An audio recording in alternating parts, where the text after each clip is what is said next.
நண்பர்களே, கடந்த சில வருஷங்களாக ஒரு இன்வெஸ்ட்மெண்ட் ஆப்ஷன் ரொம்ப பாப்புலர் ஆகி வருகிறது. அதுதான் இடிஎஃப். கூகுள்லயும், யூடியூப்லயும் இடிஎஃப்னா என்ன? மியூச்சுவல் ஃபண்ட் விட இடிஎஃப் நல்லதா? பிகினர்ஸ் இடிஎஃப் வாங்கலாமான்னு நெறைய பேர் சர்ச் பண்ணிட்டு இருக்காங்க. ஆனா, இடிஎஃப்னா என்ன? அது மியூச்சுவல் ஃபண்ட்லேருந்து எப்படி டிஃப்ரெண்ட்டு? எதுல இன்வெஸ்ட் பண்ணது பெட்டர்?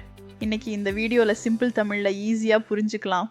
இடிஎஃப்னா exchange traded fund. சிம்பிளாக சொல்லணும்னா ஒரு இடிஎஃப் என்பது ஒரு பாஸ்கெட் ஆஃப் ஸ்டாக்ஸ். உதாரணத்துக்கு நிஃப்டி 50 இடிஎஃப் வாங்குறீங்கன்னா நிஃப்டி 50 இண்டெக்ஸில் இருக்கும் டாப் 50 கம்பெனிஸில் இன்டைரக்ட் ஓனர்ஷிப் கிடைக்கும்.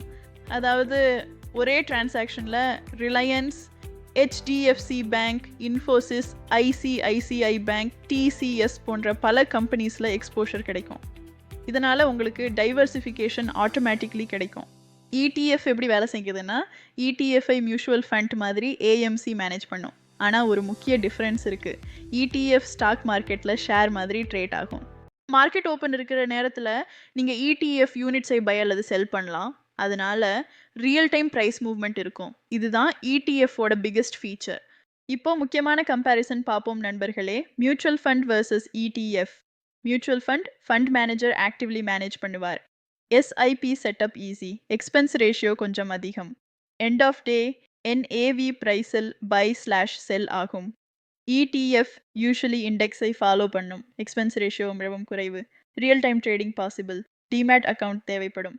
அதாவது மியூச்சுவல் ஃபண்டில் கன்வீனியன்ஸ் அதிகம், இடிஎஃப்ல காஸ்ட் குறைவு. லாங் டேர்மில் எக்ஸ்பென்ஸ் ரேஷியோ டிஃப்ரென்ஸ் கூட ரிட்டர்ன்ஸை இம்பேக்ட் பண்ணும்.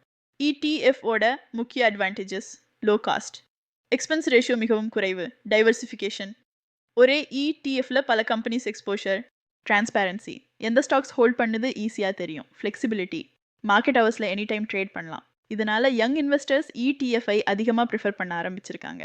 ஆனால் இடிஎஃப்க்கும் சில டிஸ்அட்வான்டேஜஸ் இருக்குது. டிமெட் அக்கவுண்ட் தேவை, ட்ரேடிங் சார்ஜஸ் இருக்கலாம், மார்க்கெட் வாலட்டிலிட்டி டைரெக்டாக அஃபெக்ட் ஆகும். ராங் இடிஎஃப் சூஸ் பண்ணினா எக்ஸ்பெக்டட் ரிட்டர்ன்ஸ் கிடைக்காமலும் போகலாம். அதனால் ரிசர்ச் முக்கியம். அப்படின்னா இடிஎஃப் நல்லதா, மியூச்சுவல் ஃபண்ட் நல்லதா? ஒரே ஆன்சர் கிடையாது நண்பர்களே. நீங்கள் லோ காஸ்ட் இன்வெஸ்டிங் விரும்பினா, டிமேட் அக்கவுண்ட் ஆல்ரெடி இருந்தால், இண்டெக்ஸ் இன்வெஸ்டிங் செய்ய நினச்சா இடிஎஃப் ஒரு நல்ல ஆப்ஷன்.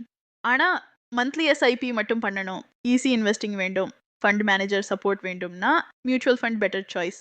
ரெண்டுமே வெல்த் கிரியேஷனுக்கு நல்ல டூல்ஸ் தான். உங்கள் கோல்ஸ்க்கு ஏற்ற ஆப்ஷனை சூஸ் பண்ணுங்கள். இந்த வீடியோ எஜுகேஷனல் பர்பஸ் மட்டும். எந்த இன்வெஸ்ட்மெண்ட் முடிவும் எடுக்கிறோம் முன் உங்களோட ரிசர்ச் கண்டிப்பாக பண்ணுங்கள், அல்லது ஃபைனான்ஷியல் அட்வைசரை கன்சல்ட் பண்ணுங்கள்.